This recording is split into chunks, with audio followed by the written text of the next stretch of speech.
আমি আন্দোলনরত কোমলমতি ছাত্রছাত্রীদের নিরাপত্তা নিয়ে অত্যন্ত উদ্বিগ্ন। এই সন্ত্রাসীরা যে কোনো সময় সংঘাতের পরিবেশ তৈরি করে তাদের ক্ষতি সাধন করতে পারে। তাই শিক্ষার্থীদের পিতা মাতা, অভিভাবক এবং শিক্ষকদের প্রতি আমার আবেদন, তারা যেন তাদের সন্তানদের নিরাপত্তার বিষয়ে সজাগ থাকেন। দৈনিক শিক্ষা তথ্য। 1975 সালের 15ই আগস্ট বাংলার মাটিতেও জাতির পিতা বঙ্গবন্ধু শেখ মুজিবুর রহমানকে সপরিবারে হত্যা করে আরেক কারবালা বাংলার মাটিতে সৃষ্টি হয়েছিল। যারা শাহাদাত বরণ করেছেন, আমি তাদের প্রতি শ্রদ্ধা জানাচ্ছি। 1971 সালে মহান মুক্তিযুদ্ধের 23 লাখ শহীদ এবং 2 লাখ নির্যাতিতা মা বোনের প্রতি শ্রদ্ধা জানাই।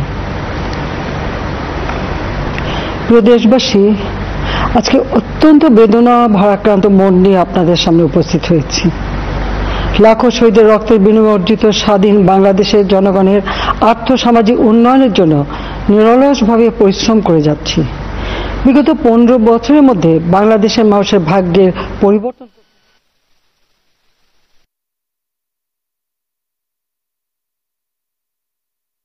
ব্যবহার এবং মানুষের মৌলিক চাহিদা পূরণ করতে অন্ন, বস্ত্র, বাসস্থান, চিকিৎসা, শিক্ষার ব্যবস্থা করে জনগণকে উন্নত জীবন দেওয়ার যাত্রা শুরু করেছি। অনেক সাফল্য অর্জন করেছি। বাংলাদেশকে বিশ্ব দরবারে একটা মর্যাদার আসনে অধিষ্ঠিত করতে সক্ষম হয়েছি। তারপরেও আমাদের আরো অনেক দূর যেতে হবে। বাংলাদেশের মানুষ যখন একটু স্বস্তি শান্তিতে ফিরে, যখন তাদের মাঝে এমন কোনো ঘটনা ঘটে যা অত্যন্ত বেদনাদায়ক। 2018 সালে ছাত্র সমাজের আন্দোলনে পরিপ্রেক্ষিতে সরকার সরকারি চাকরিতে কোটা প্রথা বাতিল করে একটা পরিপত্র জারি করে। পরবর্তীকালে মুক্তিযোদ্ধাদের পক্ষ থেকে কোটা বহাল রাখার পক্ষে উচ্চ আদালত 2018 সালে জারি করা সরকারের পরিপত্র বাতিল করে দেয়। সরকারের পক্ষ থেকে পরিপত্র বহাল রাখার জন্য সর্বোচ্চ আদালতে আপিল করা হয় এবং মহামান্য আদালত শুনানির দিন ধার্য করে। এ সময় ছাত্ররা কোটা সংস্কারের দাবি নিয়ে আবারও আন্দোলন শুরু করে। এই আন্দোলনের শুরু থেকেই সরকার যথেষ্ট ধৈর্য ও সহনশীলতা প্রদর্শন করেছে, বরং আন্দোলনকারীদের নিরাপত্তা নিশ্চিত করার ক্ষেত্রে পুলিশ সহযোগিতা করে। মহামান্য রাষ্ট্রপতির কাছে যখন আন্দোলনকারীরা স্মারকলিপি প্রদান করার ইচ্ছা প্রকাশ করে, সেক্ষেত্রে তাদের সুযোগ করে দেওয়া হয় এবং নিরাপত্তারও ব্যবস্থা নেওয়া হয়। অত্যন্ত পরিতাপের বিষয় হলো, কিছু মহল এই আন্দোলনের সুযোগটা নিয়ে অনাকাঙ্ক্ষিত উচ্চাবিলাস চরিতার্থ করার সুযোগ নিয়ে সন্ত্রাসী কর্মকাণ্ডে লিপ্ত হয়। এর ফলে এই কোমলমতি শিক্ষার্থীদের আন্দোলনকে ঘিরে যে সকল ঘটনা ঘটেছে তা খুবই বেদনাদায়ক ও দুঃখজনক। অহেতুক কতগুলি মূল্যবান জীবন ঝরে গেল।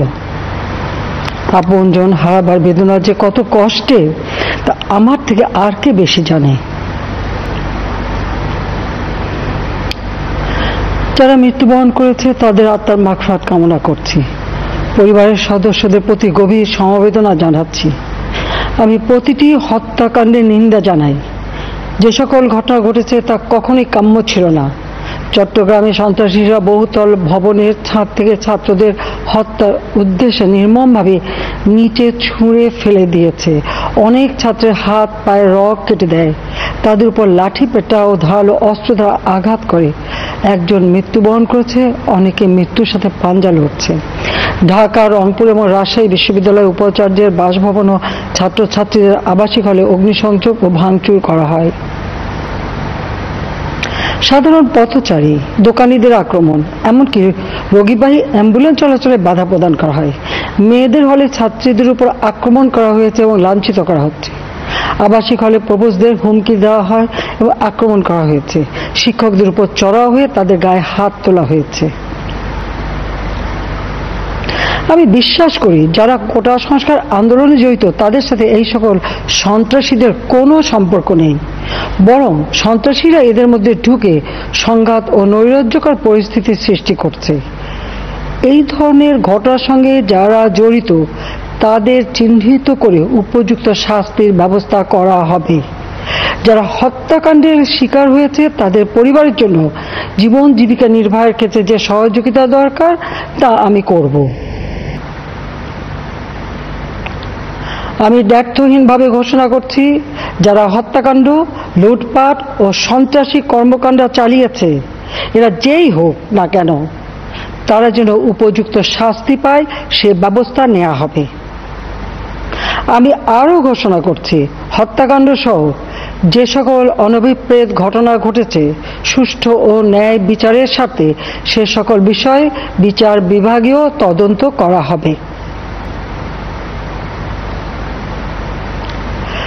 কাদের উস্কানিতে সংঘর্ষের সূত্রপাত হলো, কারা কোন উদ্দেশ্যে দেশকে একটি অরাজক পরিস্থিতির দিকে ঠেলে দিল তা তদন্ত করে বের করা হবে। আমি আন্দোলনরত কোমলমতি ছাত্রছাত্রীদের নিরাপত্তা নিয়ে অত্যন্ত উদ্বিগ্ন। এই সন্ত্রাসীরা যে কোনো সময় সংঘাতের পরিবেশ তৈরি করে তাদের ক্ষতি সাধন করতে পারে।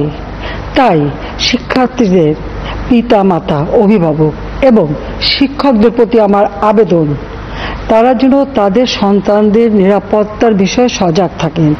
একই সাথে সকল শিক্ষা প্রতিষ্ঠানের ছাত্রছাত্রীদের নিরাপত্তার বিষয়টি বিশেষভাবে নজর রাখেন।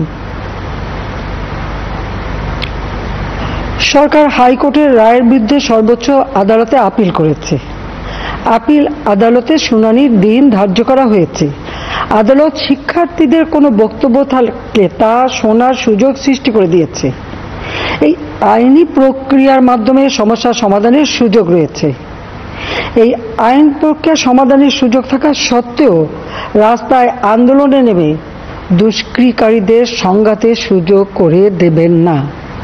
সর্বোচ্চ আদালতের রায় আসা পর্যন্ত ধৈর্য ধরে অপেক্ষা করার জন্য আমি সকলকে বিশেষভাবে অনুরোধ জানাচ্ছি।